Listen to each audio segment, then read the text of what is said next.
Почитувани представници на медиумите, почитувани граѓани, почитувани професори, дами и господа. Политиките, мерките и предлозите кои ги иницираме како Министерство за здравство, секогаш внимателно ги дискутираме со стручната фела, со лекарската комора, со синдикатите, стручните здруженја, експертите и така натаму. Ја слушаме внимателно фелата, анализираме и со инклузивен и со партнерски пристап, заеднички воспоставуваме нови политики и нови практики за потребите на нашето население и на нашиот здравствен систем во државата. Цениме дека ова е вистински пристап со овој чувствителен сектор во нашата држава, да се движиме напред, но тоа да не значи креирање на политики од фотелја и од канцелари, туку заедно со оние кои се однесуваат тие политики, да седнеме заедно и да креираме политики. На денешната пресконференција најавуваме една од најсуштинските промени во здравствениот систем, а тоа е правиме значаен исчекор на зајакнување на системските капацитети, на проактивно делување во насока на задоволување на реалните здравствени потреби во нашата држава.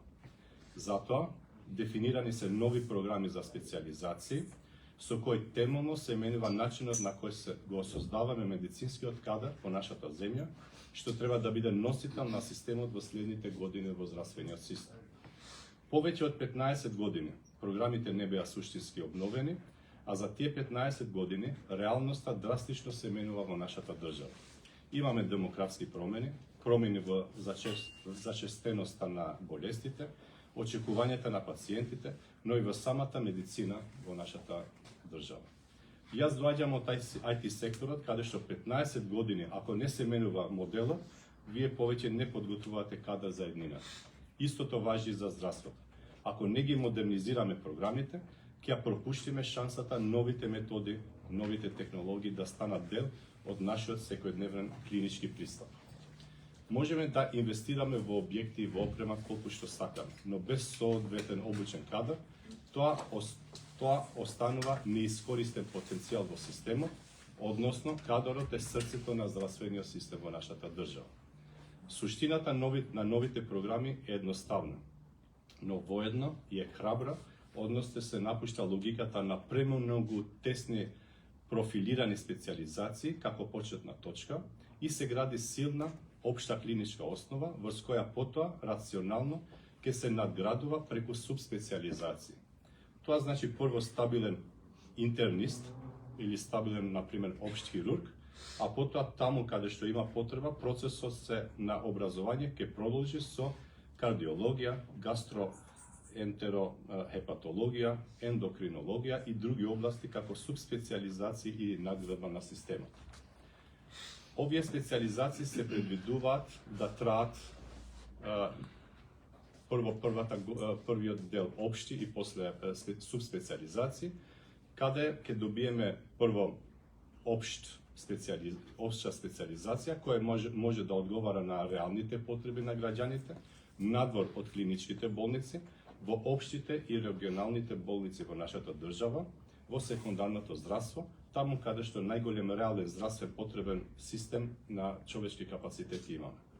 Здравствениот систем ќе добие рамномерно дисперзиран медицински кадар, а кој ќе може да понуди специјалистички третмани на хронични болести, итни состојби, да обезбеди континуитет на терапиите, навремена диагностика и правилно упатување кон терцијарното здравство. Ова е клучно за граѓаните, затоа што здравството не смее да биде привилегија само на оние што живеат близко до клиниките. Достапноста и квалитетот на здравствениот систем мора да биде равноправен. Кога секундарното здравство е силно, клиниките можат тогаш да се фокусираат на најкомплексните случаи или листите на чекање едноставно ќе се намалат, а пациентите ќе добиваат грижа поблиску до домот, побрзо и поефикасно. Програмите ќе бидат унифицирани за сите три медицински факултети во нашата држава, во Скопје, во Штип и во Тетово. Тоа значи еден стандард, една основа на компетенции, еднакви критериуми и ист квалитет на обуките. Без разлика каде се реализираат специализациите, здравството мора да има единствен јазик на професионални стандарди во образованието. Ви благодарам многу. Сега ќе им дадам збор на деканите професор доктор Светозар Антович и на професор доктор Калина Гривчева Старделова, а потоа ќе одиме на вашите прашања.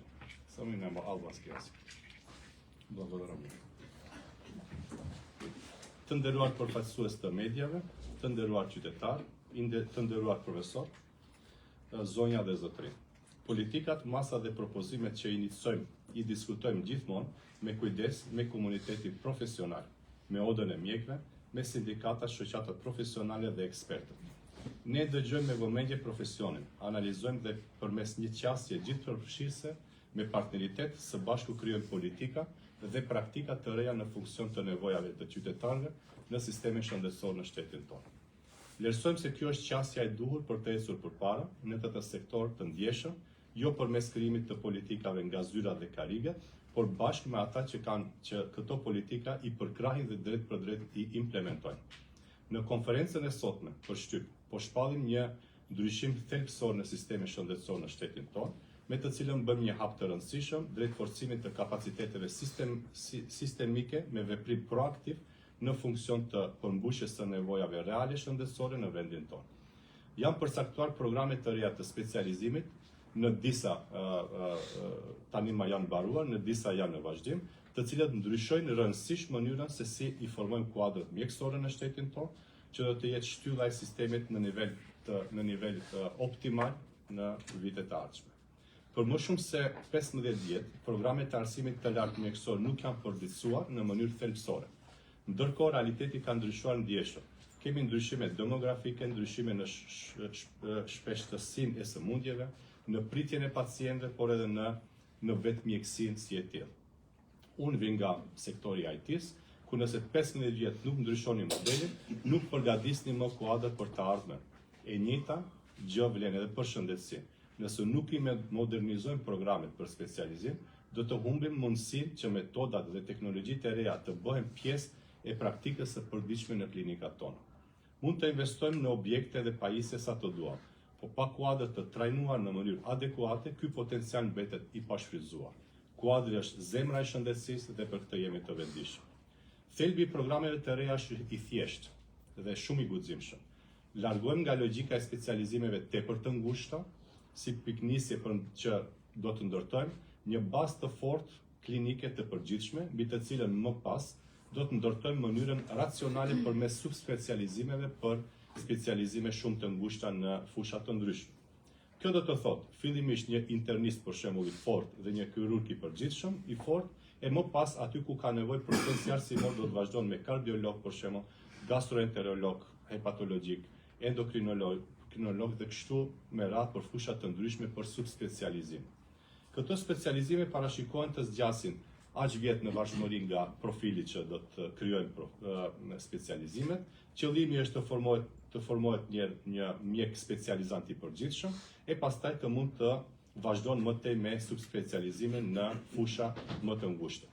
Kjo është për shkak të nevojave që i kemi në sistemin shëndetësor në shtetin tonë, sistem i cili do të fiton një shpërndarje të balancuar të kuadrit mjekësor, i cili do të mund të ofrojë trajnime specialistike për sëmundje për shembull kronike, gjendje në urgjencës, të sigurojë vazhdimsi të terapive të ndryshme, diagnostikim në kohë reale, rrëfim të duhur drejt kujdesit tercial, i cili tani 70% të pacientëve e shfrytëzojnë atë me atë që është dashur të marrin kujdes shëndetësor në shëndetësinë sekondare. Kjo është thelbësore për qytetarët tonë, për sistemin shëndetësor, sepse vërtet besojmë se shëndetësia nuk guxon të jetë privilegj vetëm për ata që jetojnë pranë klinikave këtu. Qasja dhe cilësia duhet të jetë e barabartë për qytetarët tonë, kur kujdesi shëndetësor në formën edhe në nivelin sekondar të shëndetësisë do të jetë i fortë, atëherë edhe klinikat mund të përqendrohen në raste më komplekse të shëndetësisë, lista gjithashtu do të mund të zvoglohen dhe të ulen, ndërsa pacientët do të marrin kujdes më afër shtëpive të tyre dhe më shpejt dhe më efikas. Programet do të jenë të unifikuara për 3 fakultetet e mjekësisë në Shkup, në Shqip dhe në Tetovo. Kjo do të thotë që do të kemi një standard i vetëm, një bazë e përbashkët kompetencash, kritere të barabarta dhe cilësia e njëjtë e trajnimeve, pavarësisht se ku realizohen këto specializime. Shëndetësia duhet të ketë një dy të përbashkët të standardeve profesionale në arsimin tonë. Tani do t'ju jap fjalën dekanit profesor doktor Svetozar Antović dhe profesoreshës profesor doktor Kalina Grivçeva Stardelova dhe më pas do të kemi pyetjet nga ana juaj. Faleminderit shumë. Povedite. Ajde, ја накратко вака, благодарам министре, поздрав до... Ако можемо, понава може да се... Накратко ја би сакал само да кажам оно што подолго време, би рекол со години наназад, медицинскиот факултет го детектира како еден проблем, за кој што многу често е разговарано помеѓу професорите, па и во склоп на катедрите на факултетот, дека со воведувањето на високо специализираните специализации во 2011 година, дека резултатите после овие 2013 година, дека имаме многу високо специализиран кадар на места каде што не ни е потребно. И сега ќе се обидам малку по-пластично тоа да го објаснам, за да не биде вака терминолошки оптоварено.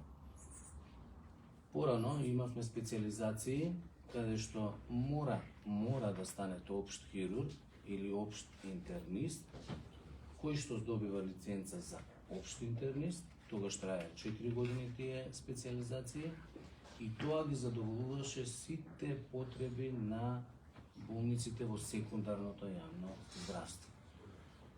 Додека оние кои што најчесто работеа на клиниките или во некои од поголемите болници, како што се воената и градската болница, имаа потреба од дополнително високо специализиран кадар и беа упатувани на субспециализација, кои што трајаат 2 години.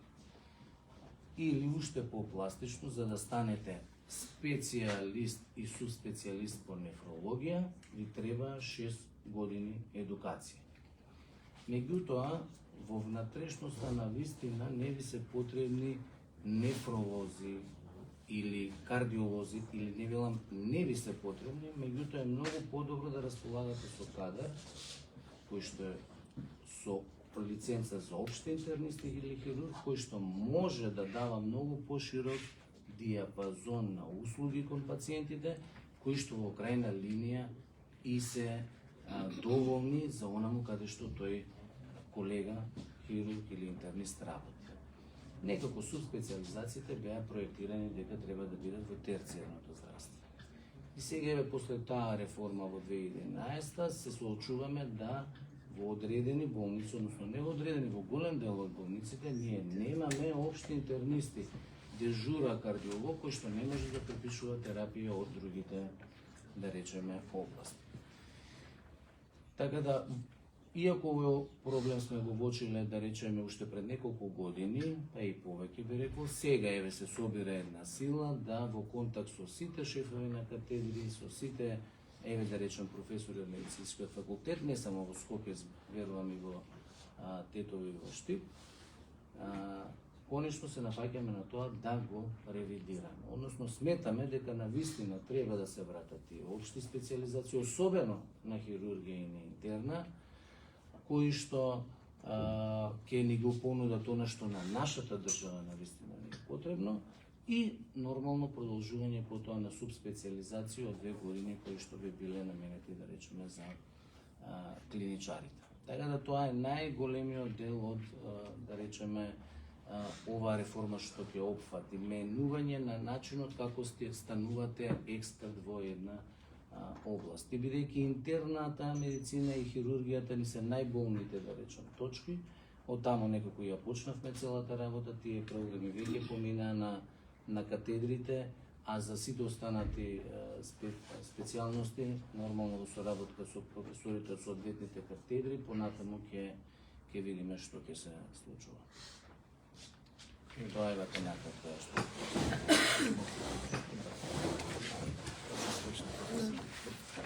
Добар ден, министре Декане.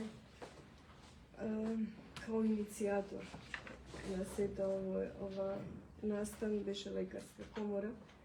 Ние во нашите секојдневни средби со колегите дојдовме до сурова реалност дека 15 години покажа, 14 години дека она што го имаме не е доволно добро.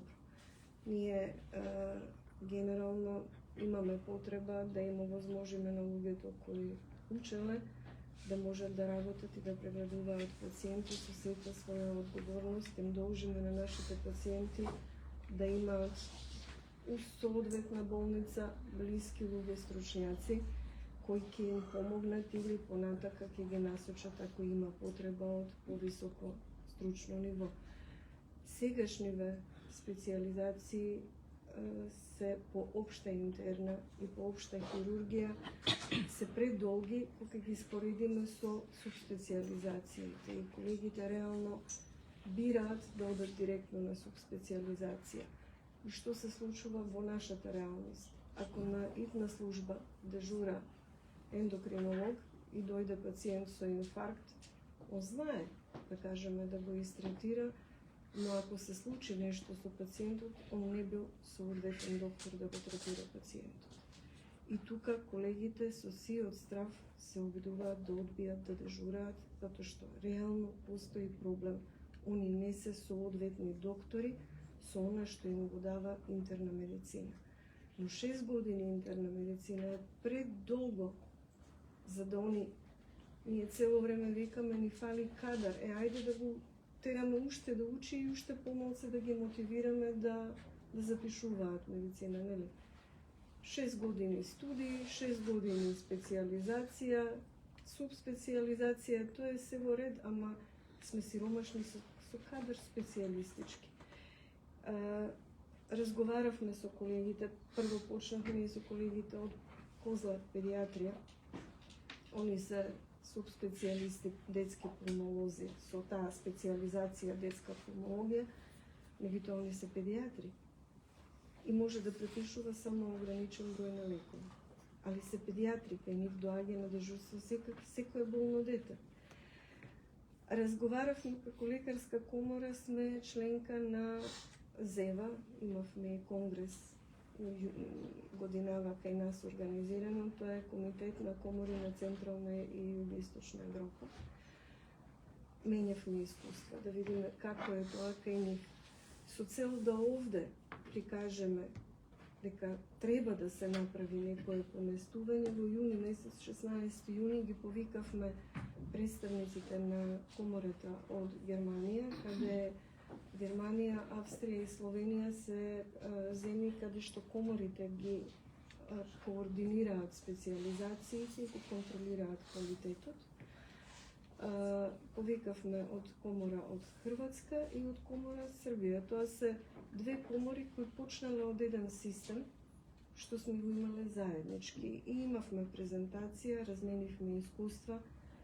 На министерот кој дојде тогаш му презентиравме и ги дадовме и презентациите и јас навистина сум благодарна што многу брзо се направи реакција да се препознае дека навистина нешто што е направено некогаш треба да се менува, ништо не е уклесано у камен. Свет како иде време, ние стануваме земја на стари луѓе, нас ни е потребна геронтологија се повеќе.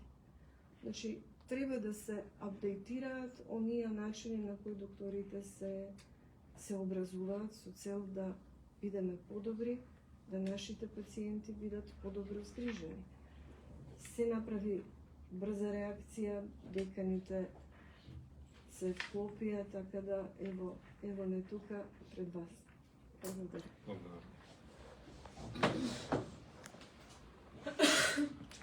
Повелете, прашам, Гордоне Пијеќ.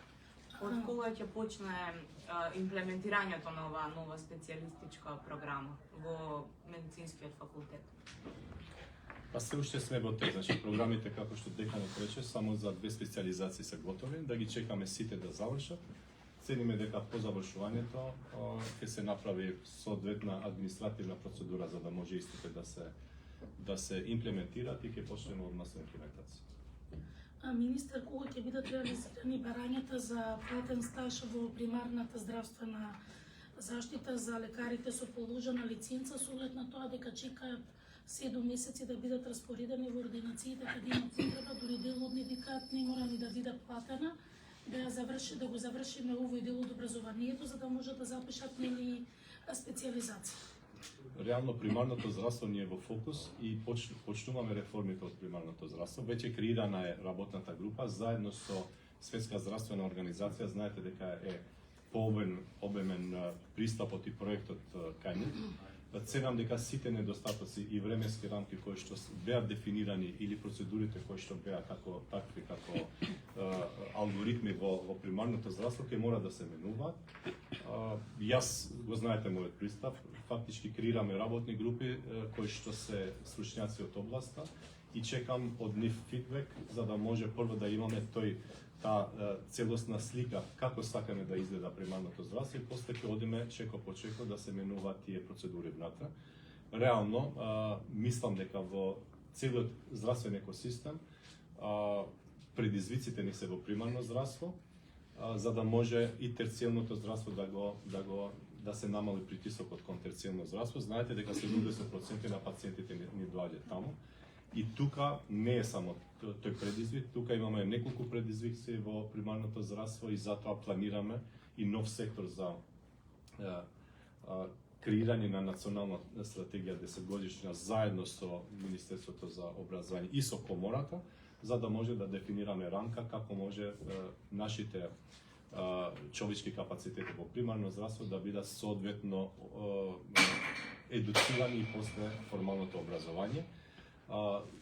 Предизвикот е голем во таа група кој што чека. Знаете дека јас сум само 6 месеци министер и тука реално ќе мора пред да тргнеме кон решавање или кон промена на протоколот, мора да бидеме сигурни дека тоа е соодветно со крајната цел која што ја имаме, крајната цел е тој пайплайн, таа поврзување помеѓу примарното, секундарно и терцијалното здравство. Мислам, министре, дека не се разбравме. Станува збор за доктори кои имаат положено лиценца. Знае и од лекарска комора и деканот, тие што завршиле и што имаат положено лиценца законски според сите правила, треба да одат на пракса во примарното здравство.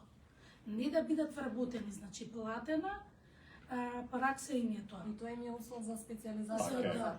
Значи тие чекаат 7 месеци, а не треба да чекаат. Значи тие имаат положено, но сега се ни доктори, ни невработени, ниту продолжуваат. Не можат без пракса да добијат лиценца.